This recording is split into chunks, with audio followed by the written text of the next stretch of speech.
At $650,000 net worth, something magical happens. Your money starts buying back your time, not your stuff, your actual life. And most people never get there because they quit at the hardest milestone. Here's what nobody tells you. Wealth doesn't grow in a straight line. It grows in 3 distinct phases, and 78% of people quit during phase 1 because progress feels invisible. The first 100,000 takes 8 brutal years and feels impossible. But once you hit it, the next 900,000 takes less time than that first 100 grand. The math is broken in your favor, but only if you survive long enough to see it work. Charlie Munger said it best. The first 100,000 is a bitch, but you gotta do it. He wasn't exaggerating. It's the price of admission to wealth, and most people refuse to pay it. I'm about to show you 3 specific net worth milestones where everything changes. The math, the psychology, and your freedom. Comment your current net worth if comfortable, or just milestone 1 if you're under 100,000. Let's see where everyone's at. Here's why the first milestone breaks most people. Milestone 1. $100,000, the hardest battle you must win. Let me tell you about the milestone that breaks most people. $100,000 in net worth. Not because it's impossible, because it feels impossible. And there's a massive difference. Here's what nobody warns you about. Getting to that first 100 grand takes about 8 years if you're investing $500 a month with a 7% return. 8 years. That's 2 presidential terms. That's watching your friends buy new cars 3 times while you're still driving your paid-off Honda. That's listening to people ask, when are you going to treat yourself? While your net worth ticks up slower than a sloth crossing a highway. After 8 years of discipline and sacrifice, you'll have contributed $48,000 of your own money. Compound interest will have added about $52,000. You basically did half the work. That's it. Half. While you're out here acting like you're building an empire, math is barely showing up to help. This is where 78% of people quit. They look at their account after 3 years, see $30,000, do the math and think, at this rate, I'll be 70 before I'm rich. This is pointless. So they cash out, buy a boat or a truck, or blow it on a vacation and restart the cycle from zero. And that's exactly why they stay broke. Charlie Munger, Warren Buffett's partner, the guy who helped build $100 billion in wealth, said something that should be tattooed on every investor's forehead. The first 100,000 is a bitch, but you gotta do it. I don't care what you have to do. If it means walking everywhere and not eating anything that wasn't purchased with a coupon, find a way to get your hands on $100,000. Why did one of the richest, wisest investors alive say the first 100,000 is a bitch? Because he understood math and psychology.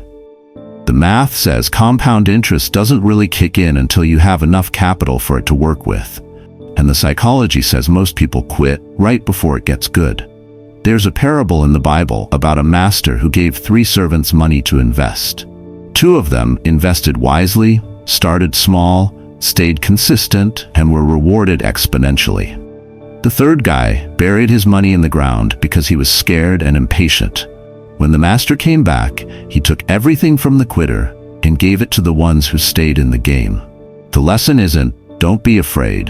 It's the beginning is the test. Passing that test unlocks everything that comes after. Marcus Aurelius, the Roman emperor and Stoic philosopher, said it perfectly. The obstacle is the way.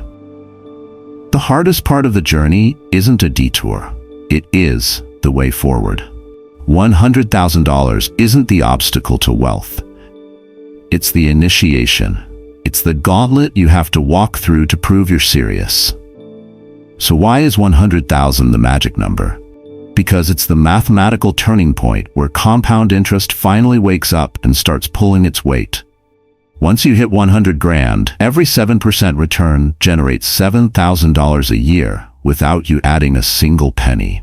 That's like having a part-time job that requires 0 hours, doesn't drain your energy, and never calls in sick. Your money finally has enough mass, enough gravitational force to create meaningful momentum. Before 100,000, you're the engine. You're doing all the work, pushing that boulder up the mountain alone, sweating, wondering if it's worth it. After 100,000, compound interest wakes up, stretches, and says, "Oh, you need help? Let me take some of that weight." It's not doing all the work yet, but it's finally helping. And that psychological shift changes everything. Here's the brutal truth. If you want to hit 100,000 faster, you have three options. Earn more, spend less, or wait longer. That's it. There's no secret hack, no crypto shortcut, no day trading magic. 500 a month gets you there in 8 years. 800 a month, 5.5 years. 1,000 a month, 4.5 years. Every extra dollar you invest shaves years off this timeline. So how do you actually do it? Live on 70 to 80% of your income and invest the rest. Every raise you get, take half of it and increase your investment. The other half can improve your lifestyle a little. Side hustle income, 100% of investments until you hit 100,000. Tax refund, straight to the account. No debates, no just this once. Automate everything so the money disappears before you can spend it.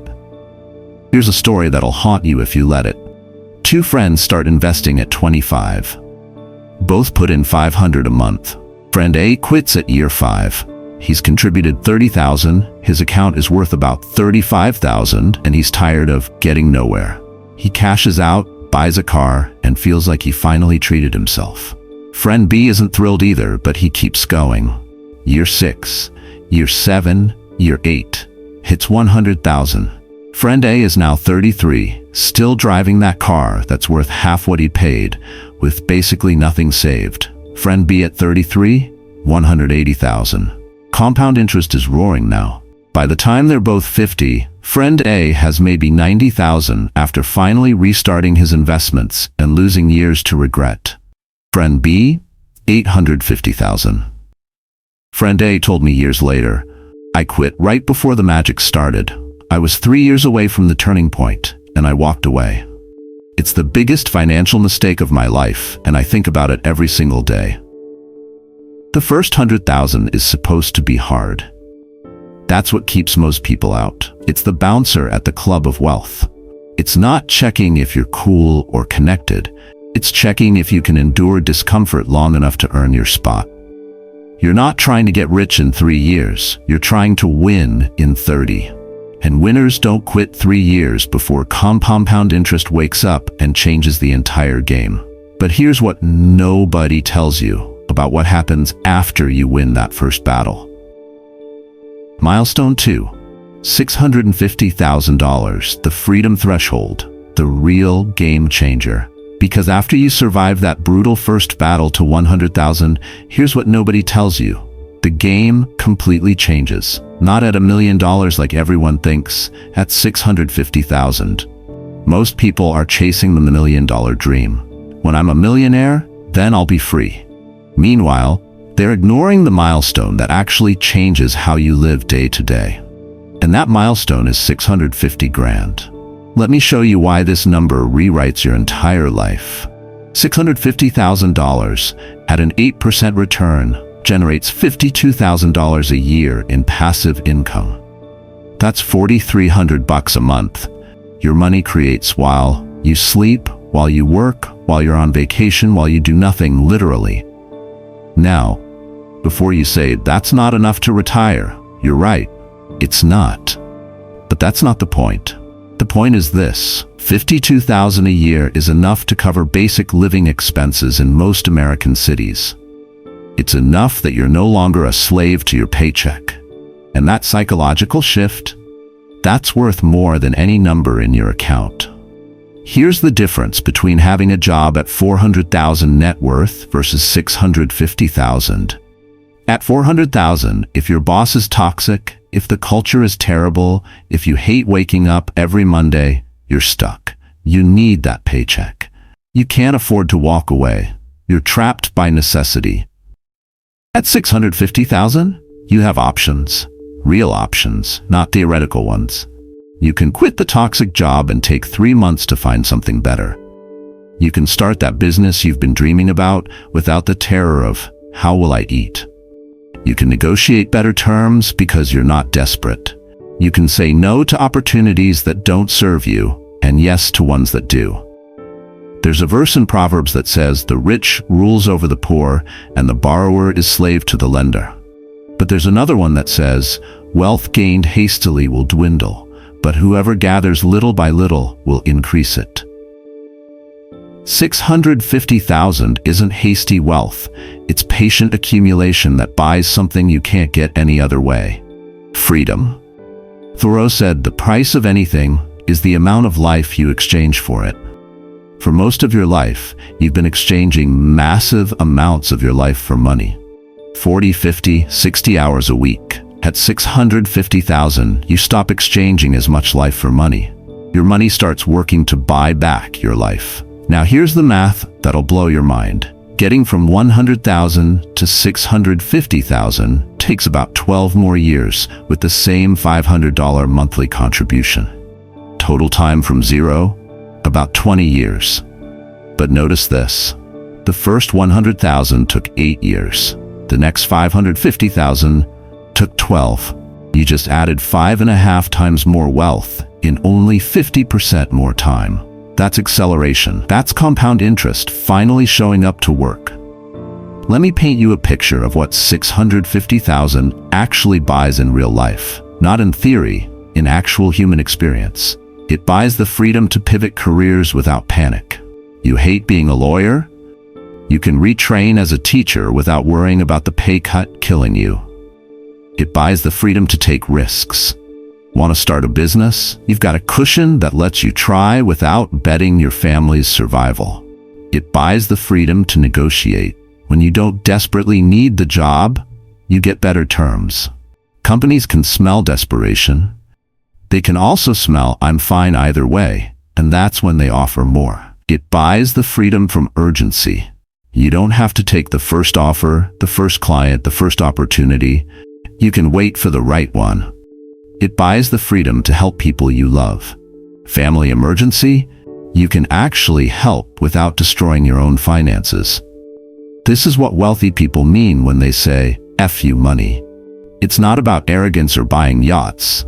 It's about having enough that money stops making your decisions for you. Let me tell you about a software engineer I know.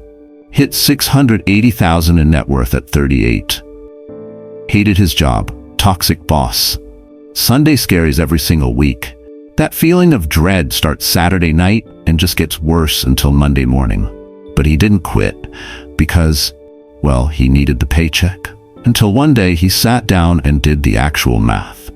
680,000 at 8% equals 54,000 a year. His annual expenses, because he'd lived the whole time, were 48,000. The realization hit him like a truck. I don't need this job, I'm choosing to stay. That mental shift changed everything. He went to his boss, negotiated for better terms, remote work, fewer meetings, more autonomy. The boss said no, so he walked. Just walked away from a 6-figure salary because he finally understood he didn't need it. He took 4 months completely off. No work, no hustling. Just rested, traveled a little, thought about what he actually wanted. Then started consulting on his own terms. Now he works 25 hours a week, makes about the same, and is happier than he's been in a decade. He told me, I wasn't rich. My friends with the fancy cars and big houses think I'm crazy for quitting. But I'm free. And freedom is better than being rich. Freedom is the whole point of money, and most people never figure that out. Here's what people miss. You don't need $1 million to change your life. You need enough that money stops being the deciding factor in every major decision. For most people, that number is somewhere between 500,000 and 750,000, depending on where you live and how you live. 650,000 isn't the finish line.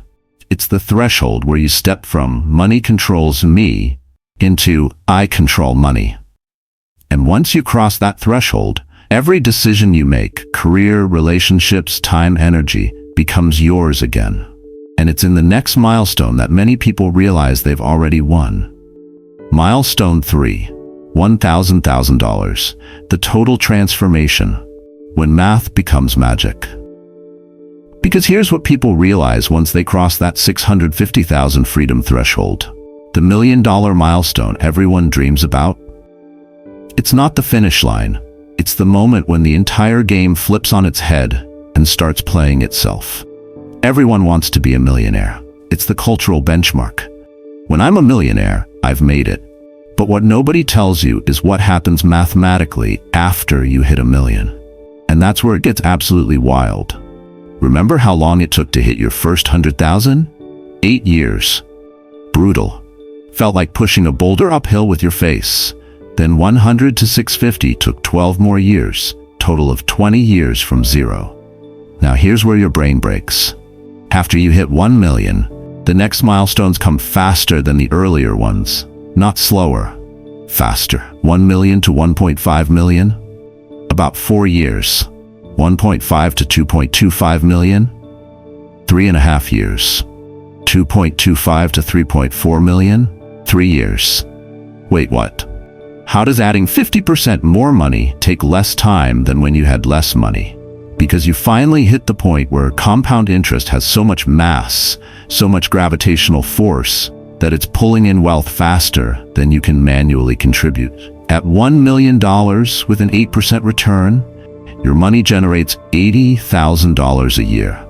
$80,000. That's more than most Americans' entire salary. And it happens whether you add another dollar or not. Let me say that again. Your investment account is making more per year than most people earn working full-time jobs. Except your money doesn't call in sick, doesn't need vacation, doesn't ask for raises, and works 24/7 for free. Benjamin Franklin understood this 300 years ago. When he died, he left $5,000 to the cities of Boston and Philadelphia with one instruction: invest it and don't touch it for 200 years. People thought he was insane. 200 years? Everyone involved would be dead. That was the point. After 200 years, that $5,000 had grown to over $20 million. 20 million. Not because someone was brilliant or worked hard, because time plus compound equals magic that looks like math. There's a parable Jesus told about the mustard seed. It's the smallest seed you can plant, but when it grows, it becomes the largest plant in the garden, big enough that birds nest in it. The lesson? Small beginnings given time become something so massive that they provide for others. That's what $1 million is. It's not the end, it's the seed that grows into generational wealth if you don't screw it up. Here's what happens after you cross 1 million that changes everything. Your wealth starts growing faster than you can spend it, even if you're living well. That's when you know you've won. Not because you're rich, because you've reached escape velocity. You've broken free from the gravity of needing to work for money. Let's talk real numbers for a second. At 1 million with an 8% return, year 1, your account earns 80,000. Maybe you contributed 10,000. Net growth, 90,000. Year 5, your account is now about 1.47 million. It grew 470,000, while you may have added 50,000 total. The money did 9 times more work than you did. Year 10, you're sitting on 2.16 million. It grew 1.16 million, while you contributed maybe 100,000. Your money is outworking you 11 to 1. This is why the rich stay rich, and why it seems unfair to people still grinding at the beginning. It's not that wealthy people work harder after they hit $1 million. It's that their money has so much momentum that it's basically impossible to stop it from growing. You've officially won what I call the quiet game of wealth. Not loud, not flashy, not Instagram-worthy. Just math doing what math does when given time and consistency. So how do you actually get there? From zero, investing $500 a month at 7% takes about 29 years. Sounds like forever, right? But here's the thing, you're getting older anyway. In 29 years, you're either going to be 55 with $1 million or 55 wishing you'd started at 26. From 100,000, adding 500 a month at 8% takes about 17 more years. from 650, just 6 more years, to hit 1 million. Ways to speed this up. Increase contributions as income grows. Don't inflate your lifestyle. Invest your raises. Max out tax-advantaged accounts, 401k, Roth IRA, HSA. Every dollar in those accounts grows tax-free, which is like giving yourself a permanent raise. Consider real estate equity if you understand it. And most importantly, stay consistent through market crashes, which we'll get to in a second. I know a couple who hit 1 million at 52 after 27 years of just showing up and investing. They celebrated, then had this moment of clarity. We're not done. We're just starting the easy part. 8 years later, they were at 2.1 million with the same boring contributions they'd always done. They told me the first million took 27 years of discipline, sacrifice, and doubt. The second million took 8 years and felt like we weren't even trying. We didn't work harder. The math just finally worked for us instead of against us.